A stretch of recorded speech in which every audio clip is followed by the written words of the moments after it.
A silent revolution unfolded on medieval battlefields, driven not by brute force, but by forgotten ingenuity. We are uncovering 25 medieval innovations that secretly shaped warfare forever. By the end of this journey, you will see the Middle Ages not as a dark age, but as a breathtaking era of technological leaps. How did a simple piece of metal like the stirrup create a new social order? And what terrifying secret weapon could burn even on water? What invention from this period do you believe had the most surprising impact on our modern world? But to see these inventions for the brilliant solutions they were, you have to feel the world that demanded them. Forget any notion of a simple, stagnant dark age. This was a crucible of conflict, a relentless pressure cooker of clashing kingdoms and ambitious lords. Every border was contested, every castle a potential target, and every alliance a temporary convenience. In this world, survival depended on a razor's edge advantage. A king was not just a ruler, he was a manager of a vast, deadly enterprise. His army was a complex system where the supply of arrows was as critical as the courage of the knights, where the morale of 1,000 men could break on the rumor of a new enemy weapon. This was a dynamic laboratory for military science, and the primary experiment was the siege. Imagine the sheer frustration of staring up at a towering stone wall, knowing your enemy was safe and supplied behind it, while your own army grew hungry and restless in the mud below. Or the terror of seeing a distant cloud of dust that signaled an approaching cavalry force you had no reliable way to stop.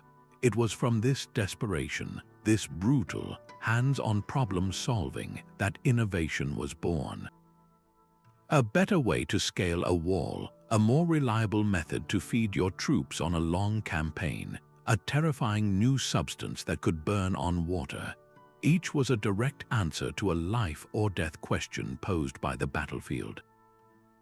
These were not mere curiosities. They were the keys to victory forged in the fires of necessity.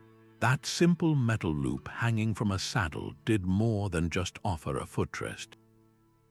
It fundamentally rewrote the rules of power on the battlefield. Before its widespread adoption, a warrior on horseback was essentially a mobile platform for throwing javelins or slashing down with a sword. He was precariously balanced, his entire focus devoted to simply staying mounted. The sheer force of driving a lance into a shield wall would have sent him tumbling backward over his horse's rump. The stirrup changed everything.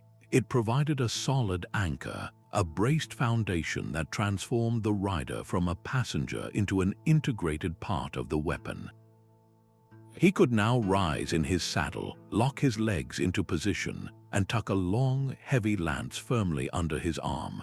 This was the birth of the couched lance charge, a technique that concentrated the combined mass and velocity of a galloping horse and an armored man into a single, devastating point of impact. It was a military revolution delivered on horseback. The dominance of this new warrior class, the knight, reshaped society itself, creating the feudal system where land was granted in exchange for mounted military service. A lord's power was now literally measured in the number of knights he could field. This fusion of man, metal, and steed created an unstoppable force that would define European warfare for centuries, all starting with the humble quest for a stable footing. Yet even the dominance of the armored knight met its match against towering stone walls.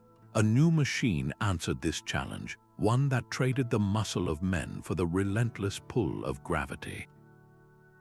The Counterweight Trebuchet was a symphony of destruction. Picture a colossal wooden beam pivoting on a massive axle. On one end, a sling held a heavy stone. On the other, a giant box filled with tons of earth or lead.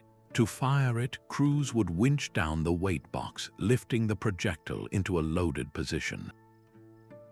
With the release of a trigger pin, the weighted end would plunge downward, whipping the sling end upward in a violent arc.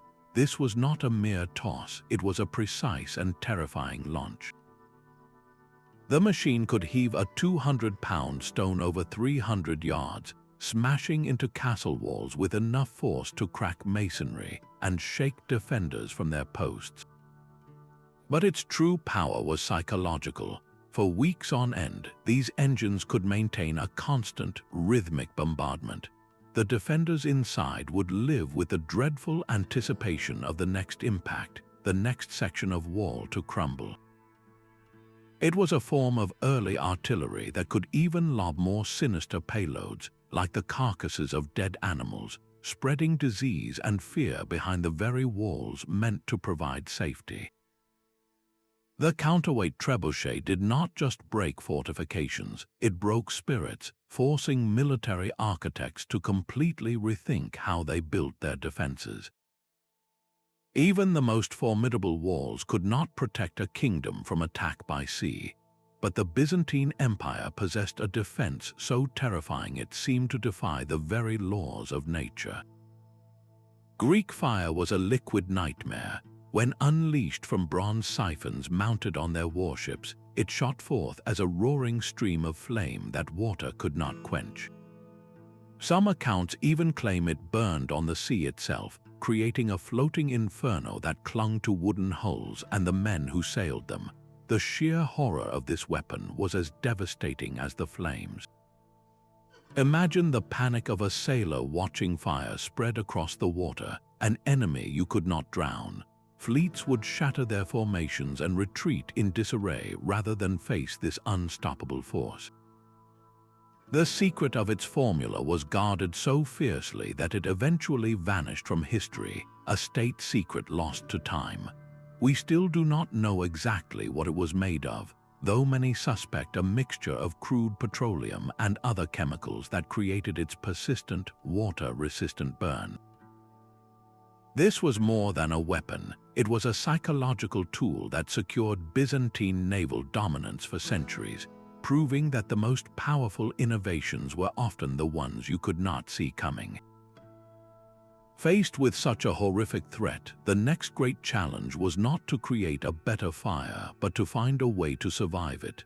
That iconic image of the knight in shining armor is actually a story of brilliant engineering. The most advanced plate armor was far from a clumsy metal suit. It was a complex, articulated exoskeleton, a system of carefully shaped steel plates connected by a hidden network of internal leather straps and ingenious sliding rivets.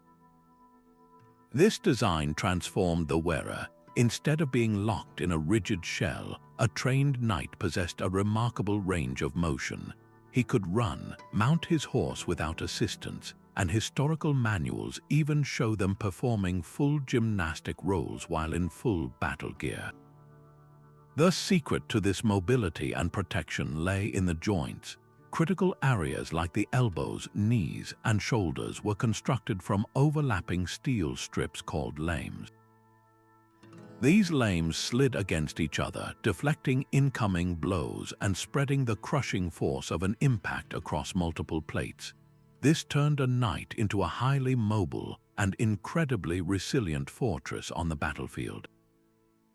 This evolution represented the absolute peak of the blacksmith's art, a direct and necessary response to the increasing deadliness of weapons like the longbow and the crossbow. But as personal armor became an almost impenetrable shell, a new problem emerged. How do you defeat a warrior who is virtually invulnerable to a direct strike? The answer to an invulnerable knight was not always a better weapon, but a smarter defense. For the crossbowman, his greatest strength was also his greatest weakness. His weapon could punch through armor at a distance, but the slow, deliberate process of cranking it back left him utterly exposed. His solution was the Pavise, a shield so large it was more like a portable fortress wall. A soldier would plant its sharp bottom spike into the earth, crouching completely behind its curved wooden surface. In that small, sheltered space, he could methodically reload his crossbow, safe from the hail of arrows and bolts whistling past. These shields were often canvases for art, painted with vivid religious symbols or a lord's coat of arms, turning a functional object into a statement of identity and faith right on the battlefield. But their true innovation was in how they worked together. When lined up, multiple Pavises created an instant, mobile barricade, a shielded corridor from which a line of crossbowmen could fire with disciplined rhythm. This simple piece of equipment transformed a vulnerable individual into a protected professional, a clear sign that the era of the lone knight was giving way to the calculated power of organized infantry. Yet the knight's steel shell was only the final layer of a deeply personal defense system.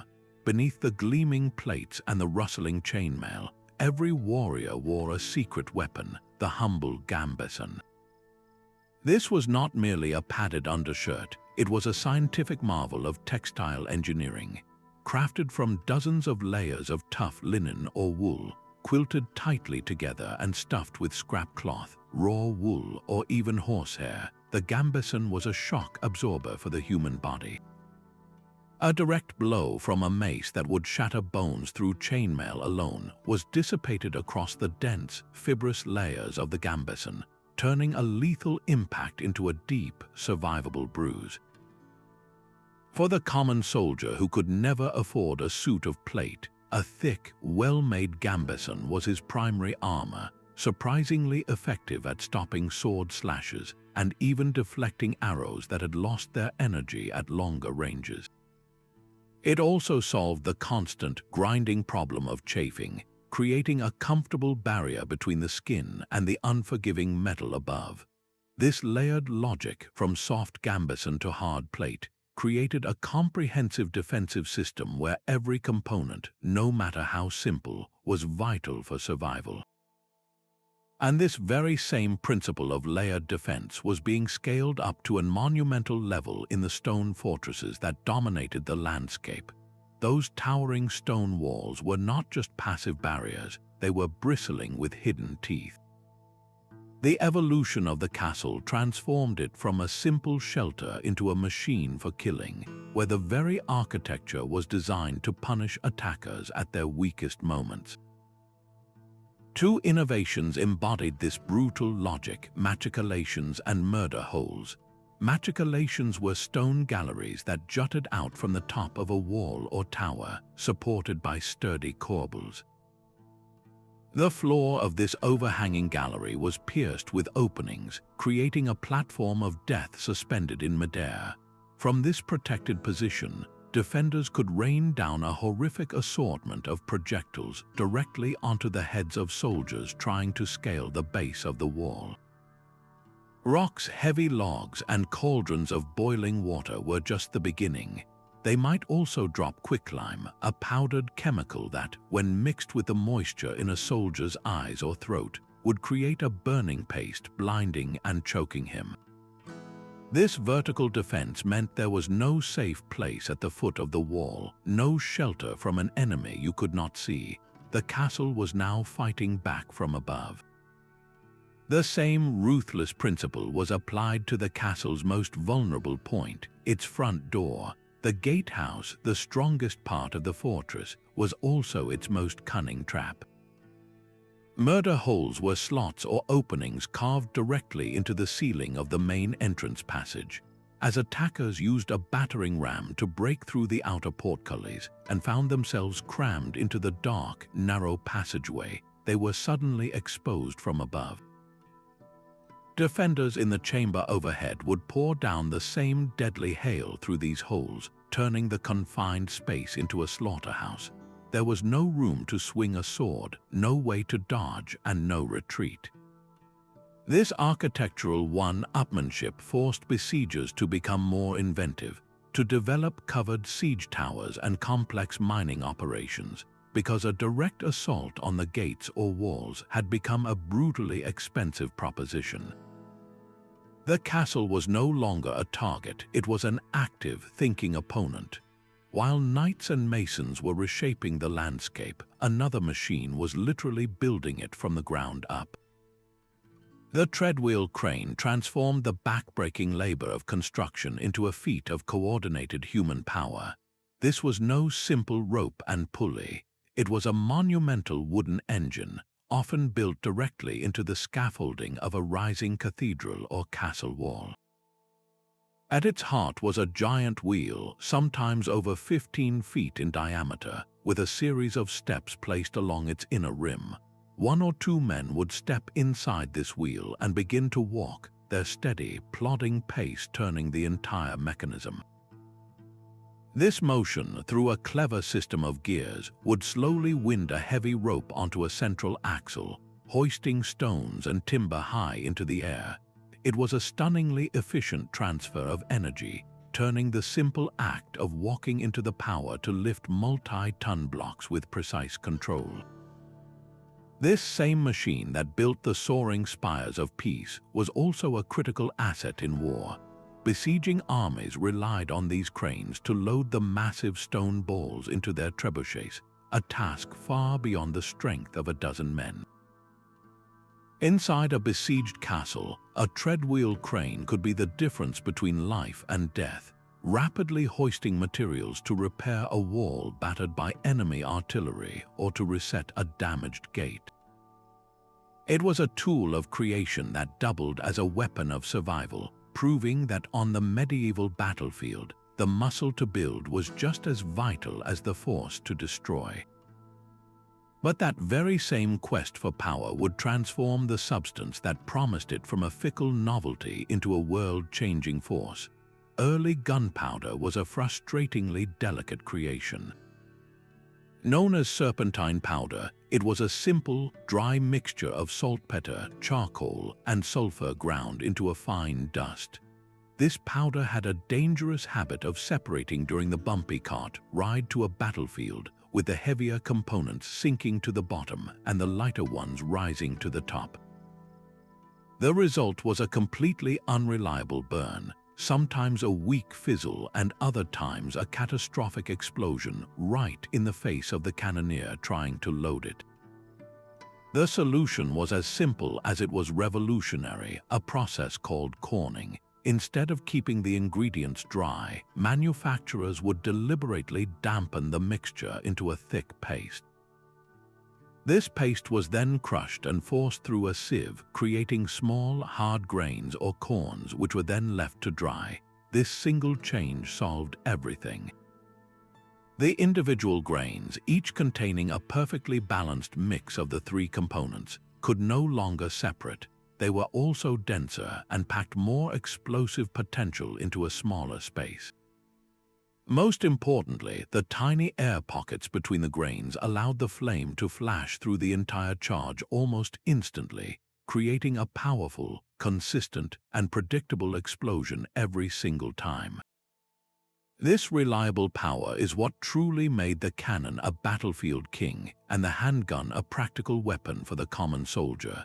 The age of the knight, defined by steel and muscle, was now on a direct collision course with the age of the gunpowder grain, where a single, consistent spark could change the world. While the cannon relied on chemistry, another weapon achieved its devastating power through biology and sheer human discipline. The Welsh Longbow was a masterpiece of natural engineering, a 6-foot stave of yew wood that became the terror of the French battlefield. Its design was deceptively simple, yet it harnessed the unique properties of the wood itself. A single yew stave combined two kinds of wood, the springy sapwood on the outside and the hard, compression-resistant heartwood on the inside. This natural laminate created a bow of immense power, capable of launching a heavy, needle-pointed arrow with enough force to punch through plate armor and kill the warhorse beneath it at over 200 yards. But the bow itself was only half the innovation. The true secret was the archer and the society that created him. English law mandated that every man of fighting age practice at the archery butts every Sunday. This was not a suggestion, it was a national duty.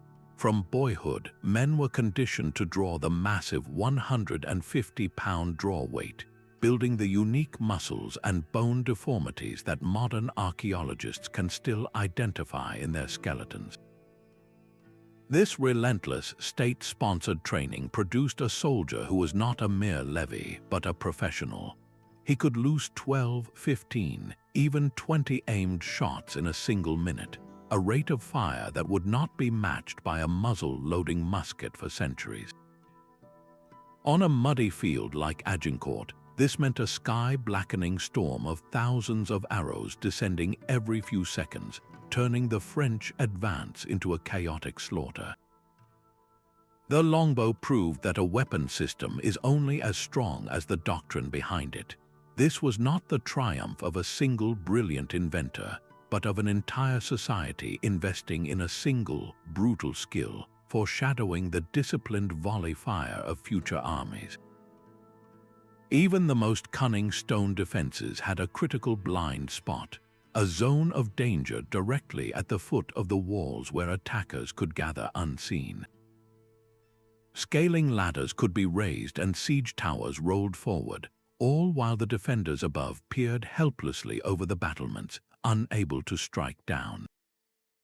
The solution was both brilliantly simple and terrifyingly effective: the hoarding. These were not permanent stone structures, but temporary wooden galleries that were hastily constructed and bolted to the top of the castle walls when a siege was imminent. Imagine a skeletal wooden shed jutting out over the drop, its floor pierced with deadly openings. From this protected perch, defenders gained a complete and horrifying view of the activity below. Archers and crossbowmen could now fire straight down through the slatted floor, picking off enemy soldiers with ease, but the true horror for an attacker came from what could be dropped. Through those same holes, defenders rained down a constant hail of stones, heavy logs, and cauldrons of boiling water or hot sand that could seep through the gaps in a knight's armor. The hoarding turned the deadliest space for an attacker into the most advantageous position for the defender. It was a modular, adaptable answer to a persistent problem, a clear sign that medieval warfare was a relentless game of move and countermove. As one side built a taller siege tower, the other would project their defenses even further out, ensuring that every new offensive tactic was met with an equally ingenious defensive reply. The real revolution in warfare was not just forged in steel, but written on parchment. For centuries, military knowledge was trapped in a prison of tradition, passed from master to apprentice in a slow, unreliable whisper. A brilliant siege engine built in France might be completely unknown in Germany, its design lost when its inventor died. This all changed with the rise of the vernacular military manual. Suddenly, the deepest secrets of the art of war were no longer locked away in rare, expensive Latin texts or the minds of a few elite commanders. They were being published in the common tongue, the language of the people. Writers like Conrad Kaiser compiled entire encyclopedias of destruction. His work, Bellefortes, was a breathtaking catalogue of the possible, filled with detailed illustrations of trebuchets, scaling ladders, mobile bridges, and even early gunpowder weapons. It was a sprawling, almost fantastical archive of every military idea he could gather. The power of these books was in their accessibility. A local lord or a castle's master engineer could now study the latest innovations from across the continent without ever leaving his library. He could learn from the catastrophic failures of a siege in Italy and the triumphant successes of a battle in England. This created a shared body of knowledge, a common reference point that accelerated the pace of improvement and led to a surprising standardization in military technology. A counterweight trebuchet built in Bohemia now followed the same basic principles as one built in Scotland, because both engineers had likely read the same books. This was the true democratization of military science, a quiet revolution in how war was studied, perfected, and ultimately professionalized. The widespread sharing of these deadly ideas meant that every new conflict was fought with a higher, more sophisticated baseline of technological understanding, pushing warfare toward an ever more specialized and lethal future. In the brutal press of a melee where armored knights clashed in a cacophony of steel, the sword often rang uselessly against plate. A new kind of problem demanded a new kind of tool, one engineered for a single, brutal purpose, dismantling a man encased in steel. The Poleax was that tool, a masterclass in pragmatic violence. Picture a stout wooden shaft as tall as a man, crowned not with a single point or blade, but with a full arsenal. On one side, a heavy hammerhead designed not to cut but to crush. A single, well-placed blow could deliver concussive force through the hardest armor, breaking bones and stunning the opponent inside his metal shell. Opposite the hammer, a sharp axe blade waited to chop at vulnerable joints or deliver a cleaving strike, and topping it all, a long, sturdy spike, perfect for finding the narrow gaps in a visor or armor plating. This was not a weapon for elegant fencing, it was a can opener for knights. Its length provided crucial leverage and kept a deadly foe at a distance, while its balanced design allowed for swift transitions between crushing, chopping, and piercing attacks. The Poleax represented the final evolution of medieval hand-to-hand combat, where weaponry became as specialized as the armor it was meant to defeat.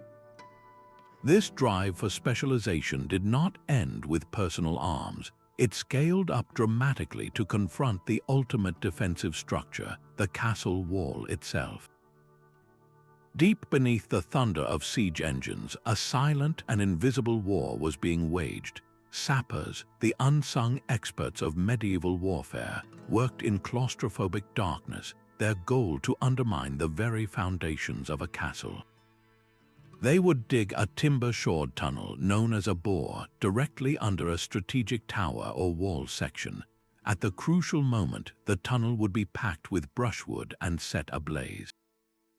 The supporting timbers would burn away, causing the tunnel to collapse, and with a terrible groan of shifting stone, the fortress wall above would crumble into a heap of rubble.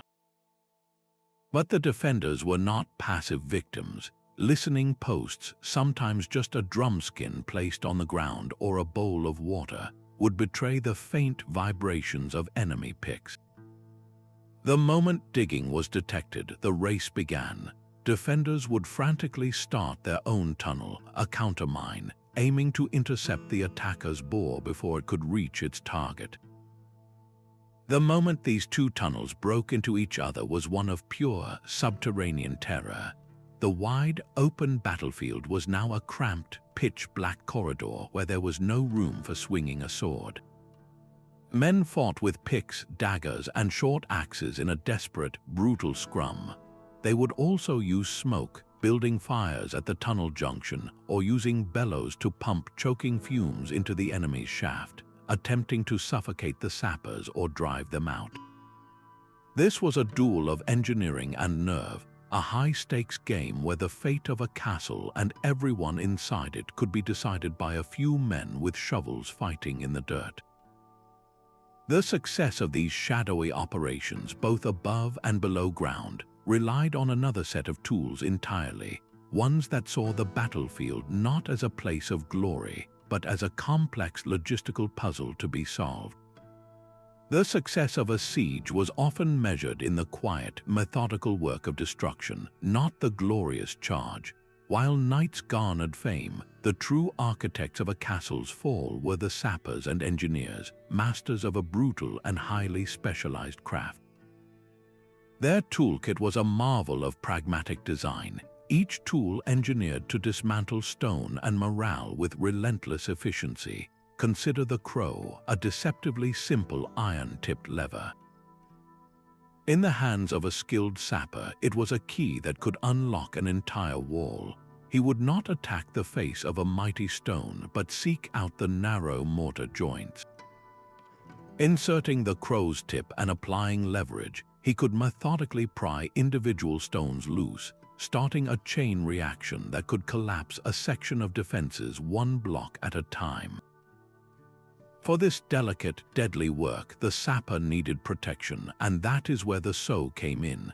This was not an animal, but a mobile, roofed shed, heavily armored with wet hides to resist fire. Rolling this wooden tortoise right up to the base of the castle wall, sappers could work in relative safety, shielded from the rocks, arrows, and boiling liquids poured from the battlements above. And when the goal was not careful dismantling but overwhelming force, there was the battering ram. This was rarely a lone log carried by men. It was a sophisticated pendulum, often suspended by ropes or chains within a massive, roofed frame called a tortoise. This suspension allowed a team of men to swing the ram with far greater momentum and rhythmic force, its iron-clad head pounding against a gatehouse or a weakened section of wall with the regularity of a dreadful clock. These were not crude implements, but refined instruments born from a deep, practical understanding of physics and materials. The entire fate of a months-long siege could hinge on the quality of a single iron tip or the resilience of a sow's hide roof. This application of such intensely focused force reveals a medieval mind that was already thinking like a modern engineer, systematically identifying structural weakness and then designing the perfect tool to exploit it. This intellectual arms race in design was matched by a quiet revolution in geometry. The most brilliant medieval architects understood that the true strength of a castle was not just in the thickness of its walls, but in the invisible lines of death they could draw across a landscape. They transformed the fortress from a blunt object into a precision instrument through the science of defensive geometry. The ultimate expression of this was the concentric castle, a masterpiece of layered defense. Picture not one, but two or even three complete rings of towering walls, one nestled inside the other. The inner wall was always built higher than the outer one. This was a deliberate and devastating calculation. It meant that archers and crossbowmen on the inner ramparts could fire directly over the heads of their own comrades on the outer wall, raining arrows down into any enemy soldiers who managed to breach the first line. An attacker who fought his way past the outer curtain did not find safety. He found himself trapped in a deadly shooting gallery, a narrow kill zone where he was exposed to fire from all sides and from above, with nowhere to run and nowhere to hide. Every angle of the castle was also being rethought. The square towers that had defined earlier castles had a critical weakness: their corners. A cannonball or trebuchet shot striking a flat wall transfers all its energy directly into the masonry, causing massive damage. But that same projectile hitting a curved, rounded tower face is far more likely to glance off harmlessly, its force dissipated. The rounded tower also eliminated the dead ground, the blind spot right up against the wall where a square tower's corner blocked the defender's line of sight. An enemy could not huddle safely there anymore.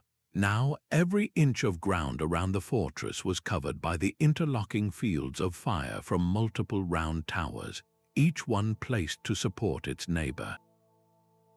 This created a coordinated defensive system where the whole was far more deadly than the sum of its parts. A handful of defenders, positioned according to this geometric logic, could control a vast perimeter and hold a massive army at bay. This was no longer just building higher, it was thinking smarter, turning stone and mortar into a lethal mathematical equation. A well-fed army could conquer kingdoms, but a starving one would dissolve into a mob. The true unsung hero of any successful medieval campaign was not the brilliant general, but the humble field kitchen. This was a strategic innovation of bread and beer, not swords and arrows. Commanders learned that to keep an army in the field for months, they had to bring the essentials of a town with them. Mobile ovens built from clay and brick traveled with the baggage train. Each day, these ovens would be assembled, and bakers would produce thousands of loaves of fresh bread, a vital boost to morale and a staple far more reliable than foraging in a stripped clean countryside. Brewers also played a crucial role, not for revelry but for survival. In an age of questionable water sources, the process of brewing beer created a safe, potable drink that kept the ranks hydrated and healthy. The logistics of food preservation were equally vital. Hardtack, a rock-hard biscuit baked to remove all moisture, could survive for years in storage.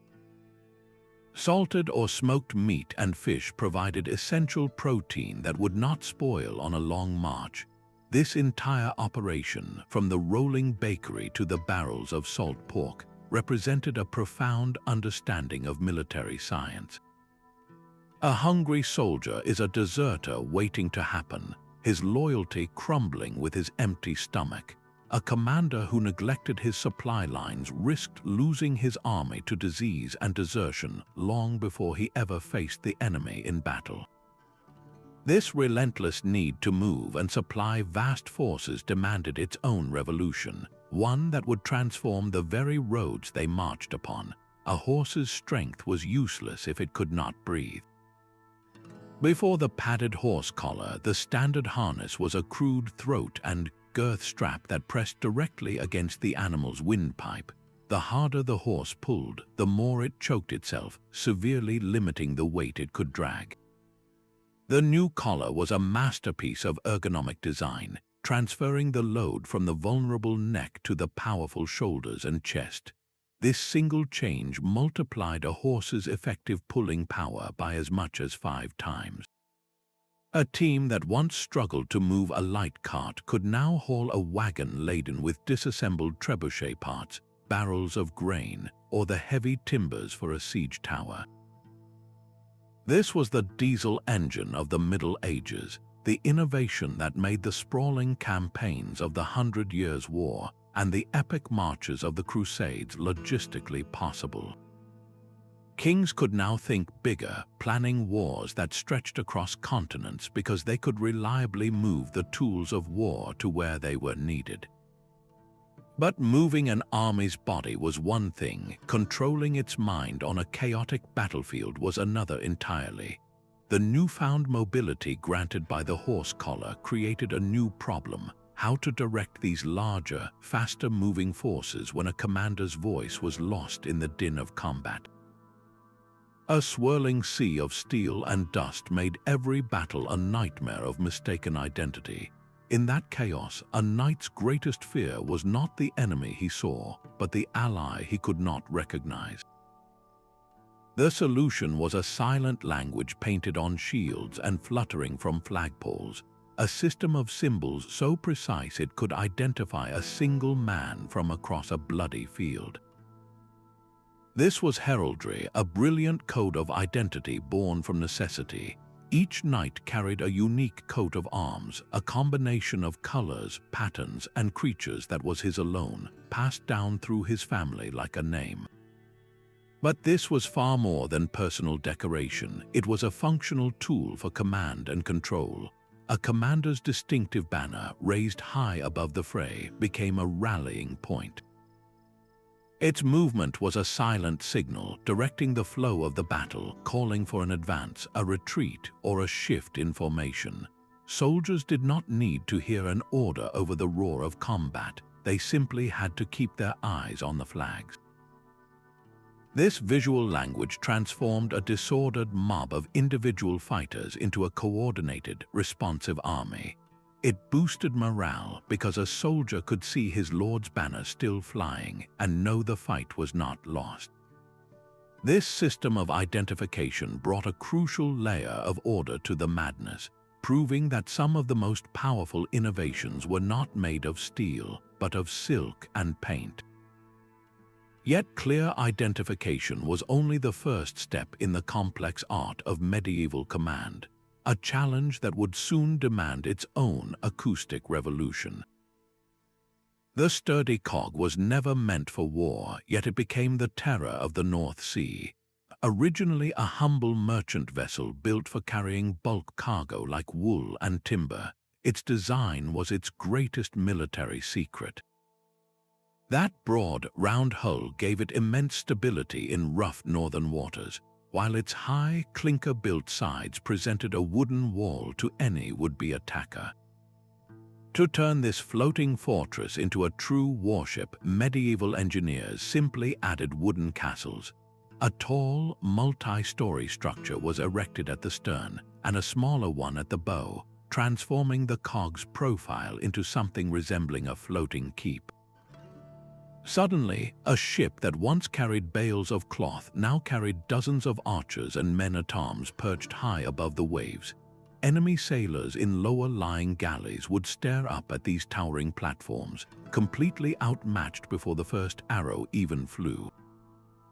This was military innovation through brilliant adaptation, not invention from scratch. For kingdoms like England, with vast coastlines but no dedicated warship tradition, the cog was a perfect solution. They could commandeer existing merchant corps from their ports, rapidly fitting them out for battle at a fraction of the cost of building a specialized fleet. This simple act of repurposing fundamentally shifted the balance of naval power. Control of the sea lanes, the watery highways for trade and invasion, was no longer a secondary concern. It was a strategic imperative that could win or lose a war. But a ship is only as effective as the commander who controls it from a distance, and coordinating a fleet across the vast, featureless sea demanded its own unique breakthrough. Mastery of the sea demanded more than just a sturdy hull and a high castle. It required a conversation with the wind itself. That conversation was made possible by the Lateen sail, a triangular wonder that transformed the Mediterranean from a treacherous barrier into a navigable highway. Unlike the traditional square sail that bulged forward, catching wind only from directly behind, the Lateen was a sharp, angled blade slicing through the air. Mounted on a long, diagonally sloping yard, this sail could be pivoted and adjusted to capture the wind from the side. This was the secret. A ship rigged with a Lateen sail could now sail at an acute angle into the wind, a maneuver known as tacking. By zigzagging back and forth, a skilled captain could make progress against the very element that had once meant a dead stop or a long, laborious wait. For a war galley, this was a superpower. It could dart around a slower, square-rigged opponent, controlling the terms of the engagement completely. A captain could choose to close for a ramming attack on an enemy's vulnerable flank, or he could simply use his superior agility to disengage and flee if the battle turned against him. Naval warfare was no longer a matter of two floating fortresses crashing into each other. It became a complex and graceful duel, a deadly ballet where knowledge of wind currents was as valuable as a sharpened sword. This new emphasis on agility and advanced information on the water found a direct echo in the methods armies used to gather intelligence on land. A soldier's survival in the chaos of a ship-to-ship melee often rested on the weapon he carried after his primary one failed. The Rondel Dagger was the final argument in any close-quarters fight, a tool of terrifying efficiency designed for a single, gruesome purpose, exploiting the gaps in plate armor. Its name came from the distinctive, disc-shaped guards that protected the hand, but its true innovation was the blade itself. Long, slender, and stiff, it was a needle made of steel, tapering to a viciously sharp point. In the press of bodies on a heaving deck, there was no room to swing a sword or axe. A warrior would grapple with his opponent, using his free hand to control the man's arm or helm, and with the other, he would drive the rondel's point into a vulnerable spot. The narrow tip would slip through the vision slit of a visor, into the armpit where plates met, or up under the skirt of a breastplate. This was not a slashing weapon. It was an armor-piercing tool that turned the knight's own invulnerable shell into a potential coffin. Every professional soldier, from the lowliest marine to the highest-ranking knight, carried one of these lethal last resorts, a stark reminder that the most personal innovations were often the deadliest. A knight lying prone in the mud was a fortress that had toppled, not yet fallen. His plate armor made him nearly invulnerable to a sword slash, but it also made him a trapped, struggling turtle if he lost his footing.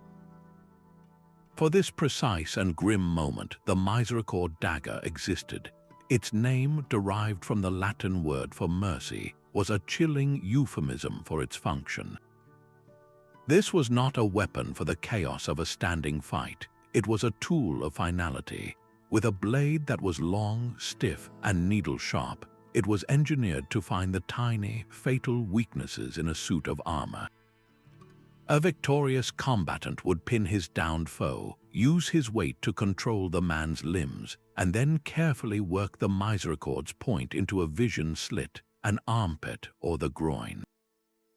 It was a clinical, intimate form of killing, a stark contrast to the thunderous charge of the lance or the sweeping arc of the sword. This weapon lays bare the brutal reality behind the romantic stories of chivalry. Honor on the battlefield was one thing, but survival was another.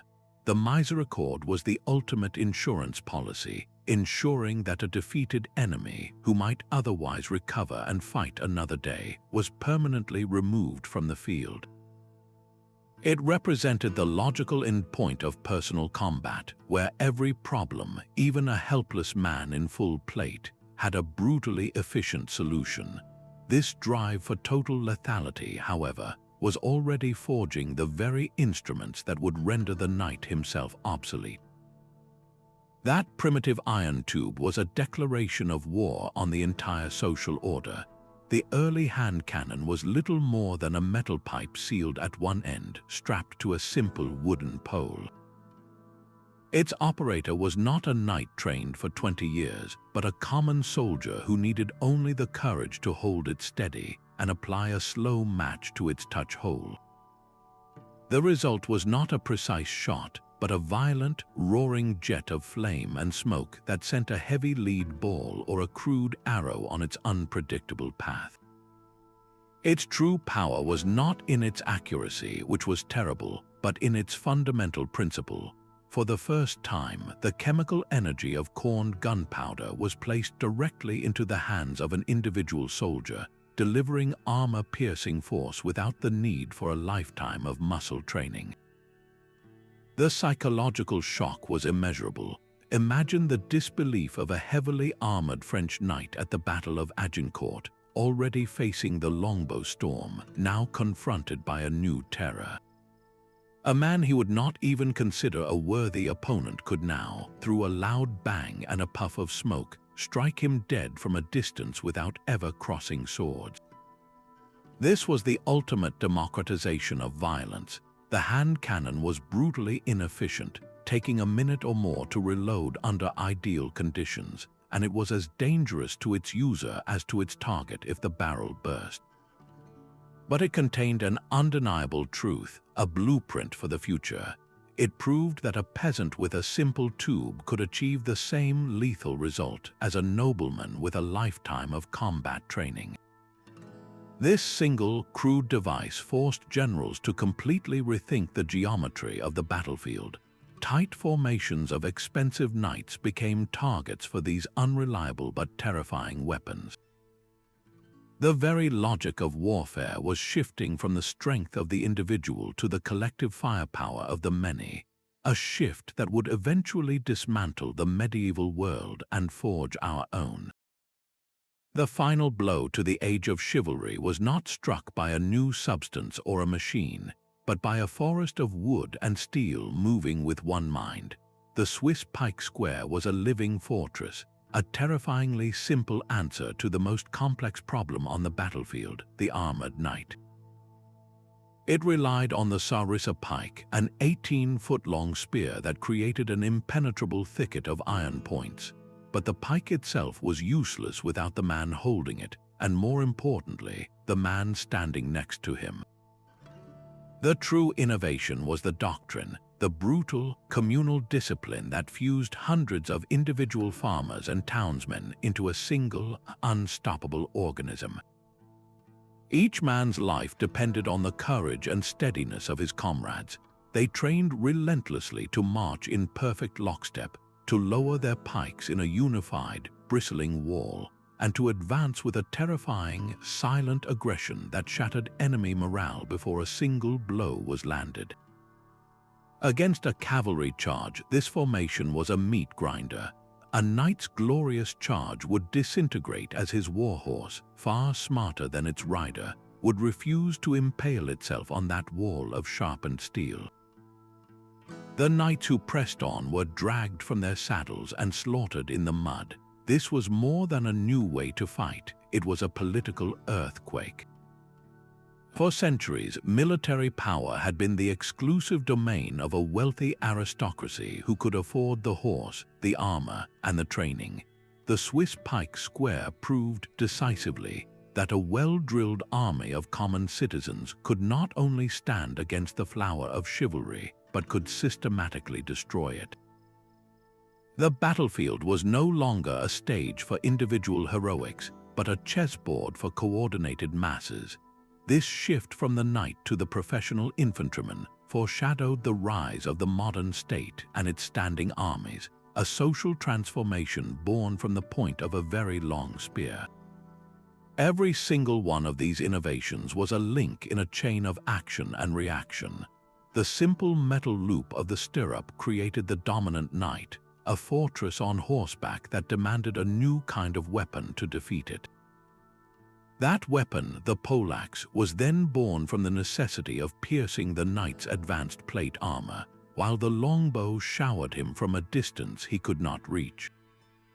And when stone castles rose to protect lands and lords, the trebuchet was engineered to smash them down, only for the castle to fight back with projecting wooden hoardings and deadly stone machicolations. This was not a series of random inventions, but a continuous, high-stakes conversation. Engineering breakthroughs in the forge and the shipyard directly shaped tactical doctrines on the battlefield, which in turn dictated the complex logistics of feeding and moving an army. These fields did not evolve in isolation, they were locked in a tight, symbiotic dance. To see this interconnected web is to finally understand the Middle Ages in its true light. This was not a dark age of stagnation, but a brilliant, relentless crucible of problem-solving. The constant pressure of conflict forged a cycle of innovation whose fundamental principles, the interplay of armor and projectile, defense and siege, still echo in the very heart of modern warfare. Our journey through these 25 forgotten innovations reveals a medieval world buzzing with ingenuity, a far cry from the simplistic image of brute force and superstition. From the stable platform of the stirrup to the disciplined ranks of the pike square, each invention was a deliberate step in the endless dance of military one-upmanship. They remind us that the course of history is often changed not by the famous, but by the forgotten, the unnamed engineers, smiths, and soldiers who solved the pressing problems of their day. Let this exploration be a call to look deeper into history, to uncover the hidden threads of innovation that connect our past to our present. If this glimpse into the engine of medieval warfare has captivated you, consider subscribing for more journeys into the forgotten corners of history, and share which of these innovations surprised you most in the comments below.